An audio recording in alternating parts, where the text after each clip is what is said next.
आप सभी का इस चैनल पे हैं। आज हम लोग केवल क्वेश्चन का आंसर देखेंगे जो स्टेट 2023 में पूछा गया है। यह जो है स्टेट पेपर 2 के लिए है, मैथमेटिक्स स्टेट पेपर 2 के लिए है और हम लोग एग्ज़ाम नज़दीक है तो केवल आंसर टू आंसर देखेंगे क्विक रिवीजन के लिए।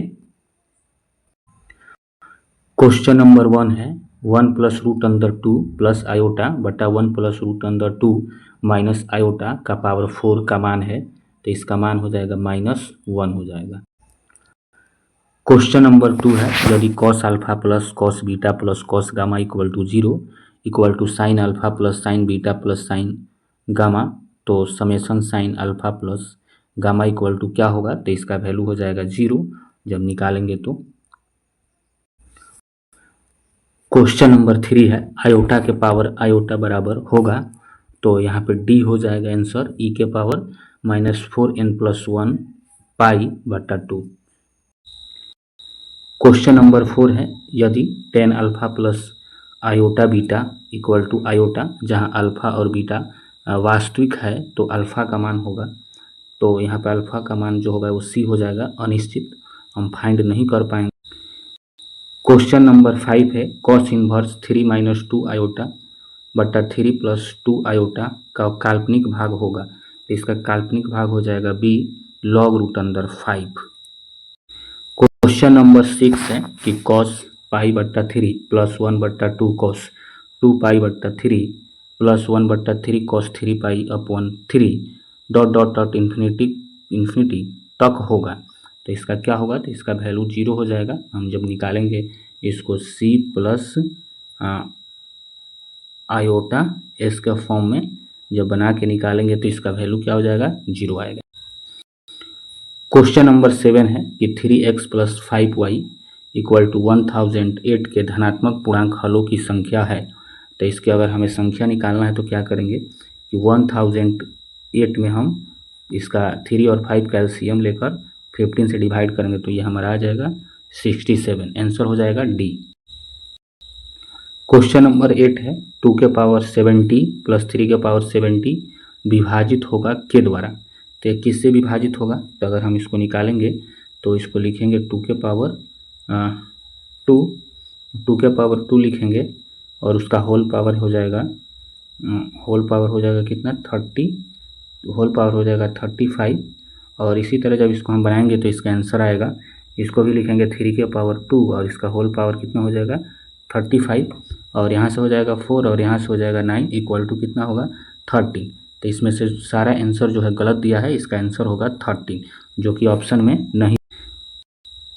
क्वेश्चन नंबर 9 है यदि 2222 का पावर दिया है 5555 को 7 से विभाजित किया जाए तो शेषफल होगा, जब हम इसको विभाजित करेंगे तो इसका शेषफल क्या आएगा 25 आएगा।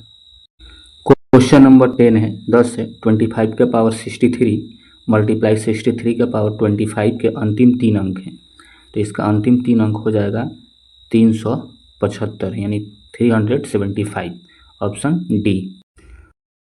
क्वेश्चन नंबर 11 है यदि n के पावर 7 माइनस n को 42 से विभाजित किया जाता है तो शेषफल क्या होगा, तो इसका शेषफल इनमें से कोई नहीं होगा, ऑप्शन डी।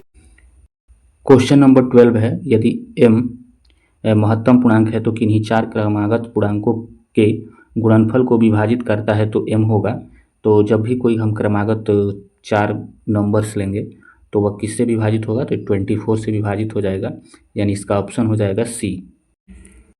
क्वेश्चन नंबर 13 कि समीकरण 72x इक्विवेलेंट 15 mod 42 के हलों की संख्या n है, जहां x एक धनात्मक पूर्णांक है तो n होगा, तो यहाँ पे हम बता दें कि n हमारा क्या हो जाएगा 0 होगा, जब हम इसको निकालेंगे तो कोई भी नंबर नहीं आएगा, अतः 0 आंसर इसका होगा। क्वेश्चन नंबर 14 यानी 14 है कि स्थिर वक्रमा वाले वक्र होंगे तो वृत्तीय और रैखिक होता है, ऑप्शन इसका हो जाएगा डी। क्वेश्चन नंबर 15 है यदि x equal to a bracket theta plus sine theta y equal to a 1 minus cos theta, तो यहाँ पे दे रखा है इसको वैल्यू होगा, तो इसका वैल्यू हो जाएगा 1/2 थीटा यानी 1/2 थीटा। क्वेश्चन नंबर है 16 यदि f एक आरोही अवकलनीय फलन हो जो 1 से गुजरता है एवं जिसकी लंबाई इंटीग्रल 1 टेंस टू 3 रूट अंदर 1+4/x² dx तो वक्र का समीकरण होगा। तो हम जब निकालेंगे तो इसका वक्र का समीकरण हो जाएगा y = 1+2 log x। Question number 17 है 0 to t x⁻k−1/2 bracket t−k⁻k−1/2 dx equal to होगा। तो इनमें से कोई नहीं होगा, जब आप सॉल्व करेंगे तो देखेंगे इनमें से। क्वेश्चन नंबर 18 है कि समीकरण L/R = cos theta plus sine theta निरूपित करता है तो एक होगा। तो यह क्या होगा, एक सरल रेखा होगा। क्वेश्चन नंबर 18 जो है एक सरल रेखा होगा। क्वेश्चन नंबर 19 है कि यदि रेखा में x = अल्फा एवं y = बीटा तो अतिपरवलयीय xy 16 के सापेक्ष संयुग्म हो तो अल्फा × बीटा क्या होगा। तो यानी 16 का डबल हो जाएगा यानी 32 हो जाएगा। इसका आंसर हो जाएगा सी। क्वेश्चन नंबर 20 है कि फलन f such that r tends to 0,1 को एक इस तरह ले कि फंक्शन x जो है यदि परिमेय संख्या हो तो वह 1 पे जाए और अपरिमेय संख्या हो तो वह 0 पर जाए। तो इनमें से कौन सा सत्य है। तो जब हम लेंगे तो ये क्या हो जाएगा, मेनी वन होगा यानी बहुतेक फलन होगा। जब कोडोमेन और रेंज इक्वल होता है तो उसको ऑनटू बोलते हैं। तो ये हो जाएगा फलन बहु पर तथा पर यानी मेनी वन ऑनटू हो जाएगा ऑप्शन डी। क्वेश्चन नंबर 21 है इनमें से कौन सत्य है।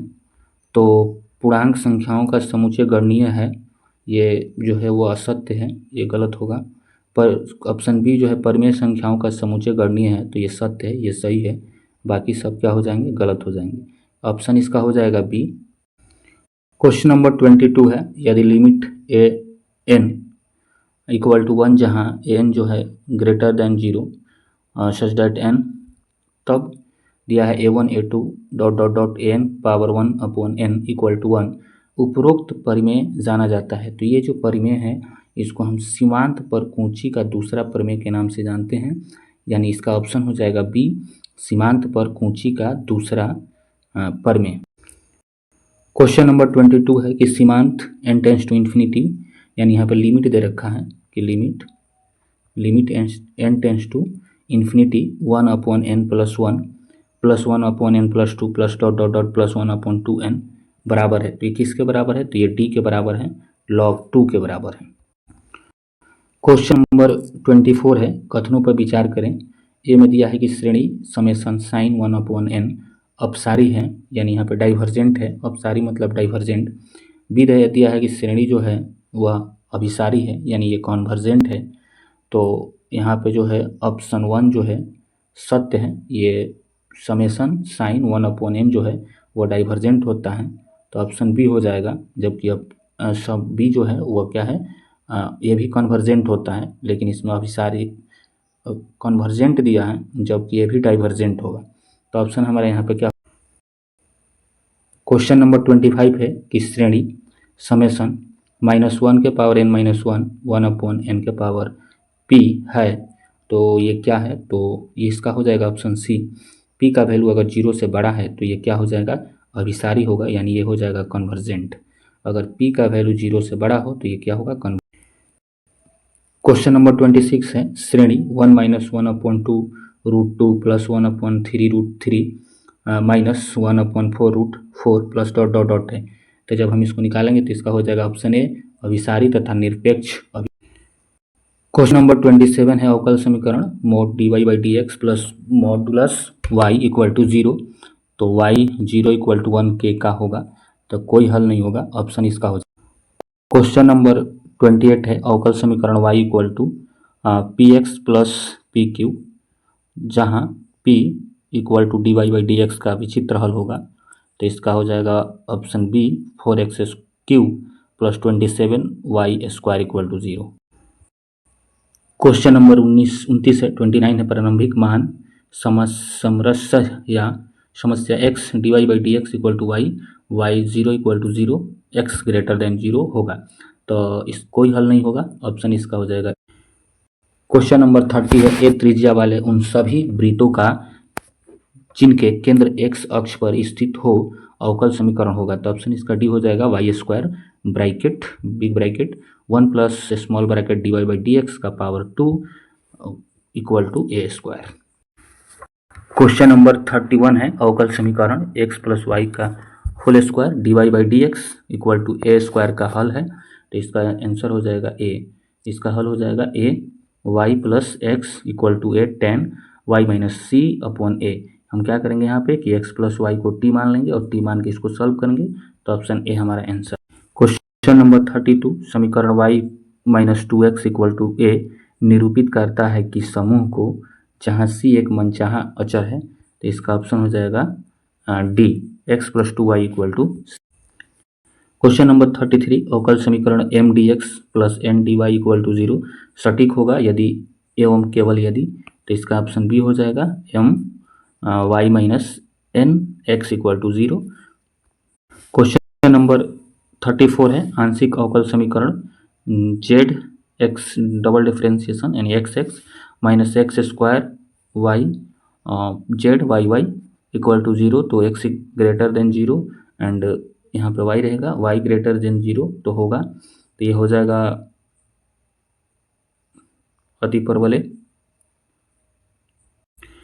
क्वेश्चन नंबर 35 है, समीकरण x square y minus 1 u double x यानी एक्स के सापेक्ष double differentiation minus x y square minus 1 u x y plus y bracket y minus 1 u double y 4x equal to 0 संपूर्ण x minus Y तल में अति परवलयीय है केवल छोड़कर। तो केवल किसको छोड़कर? y अक्ष को छोड़कर।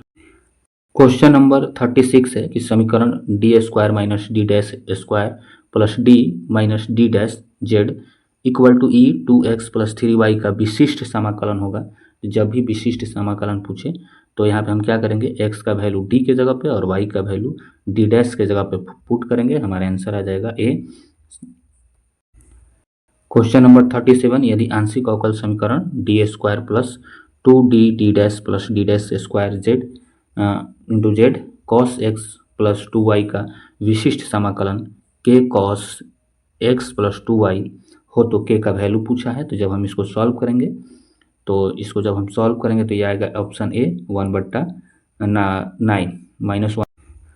Question number 38, X Y minus Z D Y D X बट्टा डी जेड बट्टा D X plus Y D Z minus X D Z बट्टा D Y equal to Z X minus Y का सामान्य हल होगा। तो इसका सामान्य हल हो जाएगा function x plus y plus z comma x y z. Question number 39, आंशिक अवकल समीकरण z equal to p q का संपूर्ण समाकलन होगा। तो इसका ऑप्शन हो जाएगा z d z equal to x plus a Y plus b. Question number 40, यदि जी पूर्णांक संख्याओं का समुच्चय है तथा a b a dot b a minus b है तो for all a comma B belongs to जी तथा जी है तो जी क्या हो जाएगा, आधा समूह हो जाएगा। क्वेश्चन नंबर 41, इकाई के चौथे मूलों का समुच्चय है तो ये गुणन के संबंध में एबेलियन होते हैं। ऑप्शन सी हो जाएगा कि गुणन के संबंध में क्या होते हैं, एबेलियन होते हैं। क्वेश्चन नंबर 42, माना कि G equal to 1 minus 1 iota minus वाइटा गुणन समूह है और एच 1 माइनस 1 जी का एक उप समूह है। तो ऑप्शन सी हो जाएगा, एच जी का क्या होगा, प्रसामान्य उप समूह होगा। ऑप्शन इसका हो जाएगा सी। क्वेश्चन नंबर 43, यदि जी 0 1 2 3 4 कॉमा प्लस 5 में ये क्या है, एक ग्रुप होगा 2 की कोटि है तो 2 की कोटि क्या हो जाएगा, 5 हो जाएगा। यानी 2 जो है 5 बार हम जोड़ेंगे तो ये 5 से कैंसिल होगा, यानी इसका आंसर हो जाएगा डी। क्वेश्चन नंबर 44, 10 कोटि के चक्रीय समूहों में जनकों की संख्या पूछा है तो क्या करिए, 1 से 10 तक नंबर लिख लीजिए और 1 से 10 तक लिख के सबके साथ HCF निकालिए और जिसके साथ HCF 1 होगा वो क्या होगा, वो एक जनकों की संख्या होगी जिसमें 1 और 10 का HCF 1 होगा, 1 और 10 का HCF क्या होगा, 1 होगा। 3 और 10 का HCF क्या होगा 1 होगा, 5 7 और 10 का HCF क्या होगा 1 होगा, और 9 1 10 का HCF, यानी ये क्या हो जाएगा 4 आ रहा है, यानी 4 इसके जनकों की संख्या कितना हो जाएगा D। अब क्वेश्चन नंबर 45 है कि समूह जी में यहाँ जनकों की संख्या पूछा है, तो 6 के साथ सबका LCM निकालिए, HCF निकालिए, सबका HCF निकालिए 6 के साथ। तो जिसके साथ HCF 1 आएगा वही हमारा जनकों की संख्या होगा। तो देखिए 1 और 6 का HCF तो ये हो जाएगा एक, 2 के साथ HCF नहीं आएगा, ये नहीं होगा, 3 के साथ भी नहीं आएगा, एक आएगा 6 के पावर 5 के साथ। तो हमारा ऑप्शन ये हो जाएगा इसका आंसर। क्वेश्चन 46 कह रहा है कि दो लंबाई के चक्र को कहा जाता है तो स्थानांतरण कहा जाता है। क्वेश्चन नंबर 47 है कि यदि व्युत्क्रमणीय समूह अभिहु ए का अभिलाक्षणिक मान लेम्डा है तो मोड लेम्डा अपॉन लेम्डा का अभिलाक्षणिक मान क्या होगा, तो ए होगा, ए का होगा। क्वेश्चन नंबर 48 कह रहा है कि एक ऑर्थोगोनल अभिहु के आइगन मानों का मापांक होगा, तो मापांक 1 होता है हमेशा। क्वेश्चन नंबर 49 कह रहा है कि यदि ए दिया है, अभिहु दिया है और ए इन्वर्स पूछ रहा है, तो हम क्या करेंगे इसमें कि सीधे चेक कर लेते हैं। ए इन्वर्स इक्वल टू आयोटा होता है, आई होता है, और सबका जब सॉल्व करेंगे तो ये हमारा ऑप्शन सी हो जाएगा, इसका आंसर आएगा। क्वेश्चन नंबर 50 है कि यदि ए और यहाँ पे अभिहु दिया है, कह रहा है ए इन्वर्स निकालना है, तो A into A inverse equal to I होता है। हम क्या करेंगे, केवल एक एक को सबके साथ चेक करेंगे, एक एक रो और एक एक कॉलम को। तो इसमें से हम देखेंगे कि इसका डी आएगा, ऑप्शन कोई नहीं है इसमें से, तो ऑप्शन इसका डी हो जाएगा। क्वेश्चन नंबर 51 कह रहा है कि इतना का अभिलाक्षणिक समीकरण। तो देखिए इसका डायगोनल को ऐड करिए, डायगोनल को ऐड करने पे ये 3 आ रहा है, यानी हमें इसमें निकालना है 3। तो इसका करेंगे तो ये भी 3 आ जाएगा, ये भी 3 आ जाएगा, तो हमारा इसमें आंसर होगा 3 सब में आ जा रहा है। तो अब यहाँ पे हमको निकालना पड़ेगा मॉडुलस से, और ऑप्शन हमारे यहाँ पे क्या हो। क्वेश्चन नंबर 52 कह रहा है कि इसका अभिलाक्षणिक बहुपद होगा। देखिए इसका डायगोनल को जोड़ेंगे 6, तो +6 किस में आएगा, तो इसमें +6 नहीं होगा, मतलब डायगोनल को जोड़ेंगे यानी समेशन ऑफ रूट्स होगा, सम ऑफ रूट्स। जो डायगोनल होता है वो सम ऑफ रूट्स के इक्वल होता है, तो ये भी नहीं होगा, ये माइनस में चला जाएगा, ये माइनस में चला जाएगा, ये भी माइनस में चला जाएगा, हमारा ऑप्शन हो जाएगा डी। क्वेश्चन नंबर 53, एक साधारण बंद वक्र सी द्वारा घिरे हुए भाग का क्षेत्रफल, तो इसका हो जाएगा b 1/2 integral x dy minus y dx। Question number 54 है, यदि सी है वृत्त x² + y² इक्वल टू 1 जो घड़ी के विपरीत दिशा में लिया जाए, तो इसका आंसर हो जाएगा डी 3 पाई। क्वेश्चन नंबर 55 है, यदि S एक बंद सतह हो जिसके लिए double integral r.n unit vector n ds equal to 10 हो तो S द्वारा घिरा आयतन होगा, तो S द्वारा घिरा आयतन C हो जाएगा 10/3। क्वेश्चन नंबर 56, यदि C एक बंद वक्र है तो ये integral C vector r.dr equal to होगा, तो इसका 0 हो जाएगा। क्वेश्चन नंबर 57 है कि दिया है यहाँ पे इंटीग्रल, तो होगा क्या होगा, तो इसका वैल्यू हो जाएगा d2 इंटीग्रल, ये सरफेस इंटीग्रल है, वेक्टर n ds हो जाएगा। क्वेश्चन नंबर का रहा है 58, यदि S सतह हो और गोला दिया हुआ है x⁻² + y⁻² + z⁻² equal to r² यानी 2 हो, तो ये दे रखा है, तो इसका वैल्यू क्या होगा, तो इसका वैल्यू हो जाएगा 4/3 πr³ a + b + c। Question number 59 है, लिमिट दे रखा है x y 0 0 और पूछ रहा है कि इसका क्या होगा, तो इसका अस्तित्व नहीं होगा। क्वेश्चन नंबर 16 दिया है 60, लिमिट दे रखा है z/z है, तो इसका भी अस्तित्व नहीं होगा, कुछ नहीं होगा। क्वेश्चन नंबर 61 है, किसी सम्मिश्र संख्या का बिंदु पथ आर्गुमेंट दिया हुआ है z-1/z+1 इक्वल टू π/3 को संतुष्ट करता है, तो ये वृत्त को संतुष्ट करता है। 62, यदि u equal to 1/2 log x² + y² harmonic है, तो इसका हार्मोनिक संयुग्म हो जाएगा ए, ऑप्शन ए हो जाएगा tan inverse y by x plus c. Option c 36। Option 63, यदि फंक्शन x विश्लेषणात्मक फलन z का हो तब इसका वास्तविक क्या हो जाएगा, तो ऑप्शन हो जाएगा ए 2f डैश z के पावर 2। क्वेश्चन नंबर 64 है कि दे रखा है, इसका मूल्य पूछा है, तो इसका मूल्य हो जाएगा c -8 pi iota by 9। Question number 65 है का मान c, तो पूछा हुआ है कि धनात्मक अभिविन्यास के साथ क्या होगा, तो ऑप्शन बी हो जाएगा 2/y। क्वेश्चन नंबर 66 है कि किसी भी मैट्रिक्स समिष्ट ईडी में त्रिभुजीय असमानता है, तो क्या है, सी हो जाएगा dxy less than equal to dxz और dzy प्लस dzy, यानी यहाँ पे x है तो यहाँ पे z है, यहाँ पे z हो जाएगा।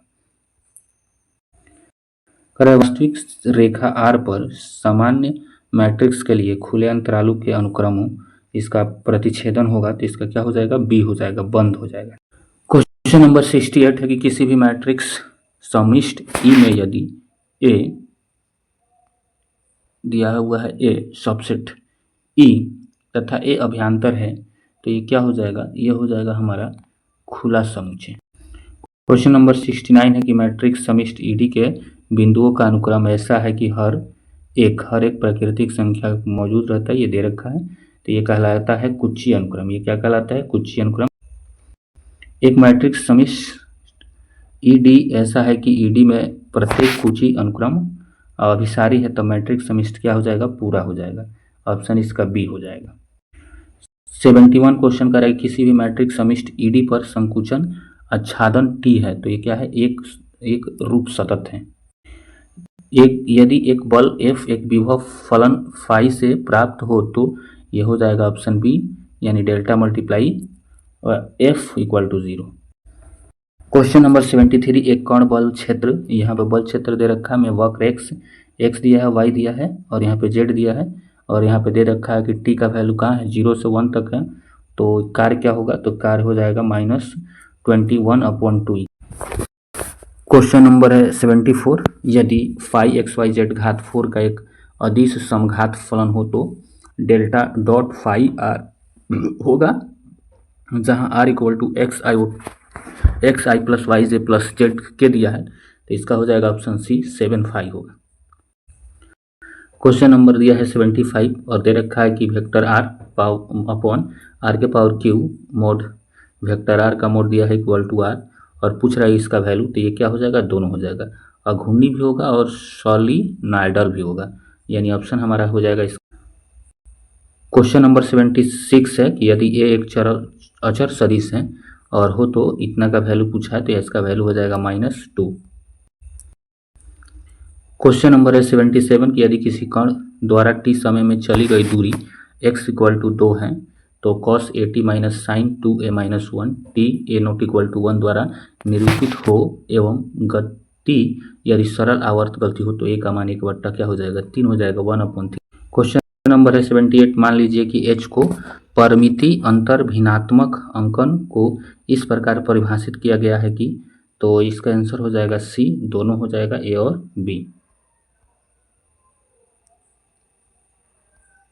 क्वेश्चन नंबर 79 है कि न्यूटन रेफसन विधि का उपयोग करके समीकरण x² - 3x + 1 इक्वल टू 0 को हल करते समय मूल के प्रारंभिक अनुमान 1 के रूप में होता है, तब मूल हमारा 0 होता है, डी ऑप्शन। क्वेश्चन नंबर 80 है कि अंतराल को भिन्न लंबाई h के साथ डेल्टा स्क्वायर cos 2x के बराबर है, तो ये हमारा हो जाएगा डी, ऑप्शन इसका हो जाएगा डी। क्वेश्चन नंबर 81 है यदि a और ah न्यूटन की विधि द्वारा प्राप्त समीकरण a function x equal to 0 के दो लगातार अनुमानित मूल है, तो इसका ऑप्शन हो जाएगा ए, इसका ऑप्शन हो जाएगा ए, एफ ए बट्टा एफ डैश ए। 82 है कि समेशन दे रखा है बराबर है, तो बी के बराबर हो जाएगा। क्वेश्चन नंबर 83 है, समूचे पूछा हुआ है, तो ये हो जाएगा उत्तर।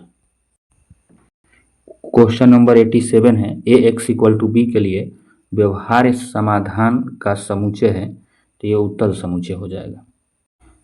एलपीपी का व्यवहार्य क्षेत्र हमेशा क्या होता है, तो उत्तल पॉलीहेड्राइड होता है।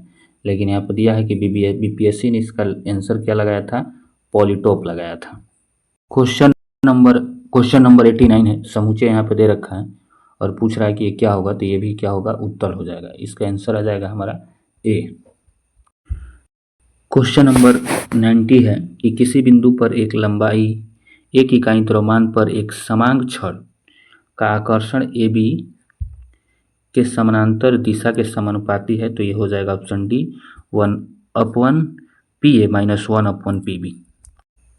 क्वेश्चन नंबर 91 है, यदि किसी छड़ के चलते बाह्य बिंदु P पर आकर्षण F1 हो और F2 आकर्षण हो, तो वृत्त के चाप के चलते जो चाप उसी सामग्री की बनी हो एवं जिसका केंद्र P हो एवं त्रिज्या P से AB पर खींचे गए लंब के बराबर हो एवं चाप का निर्माण रेखा PA और PB के अंत हो खंड से हुआ हो, तो ये ए हो जाएगा, F1 > F2 हो जाएगा।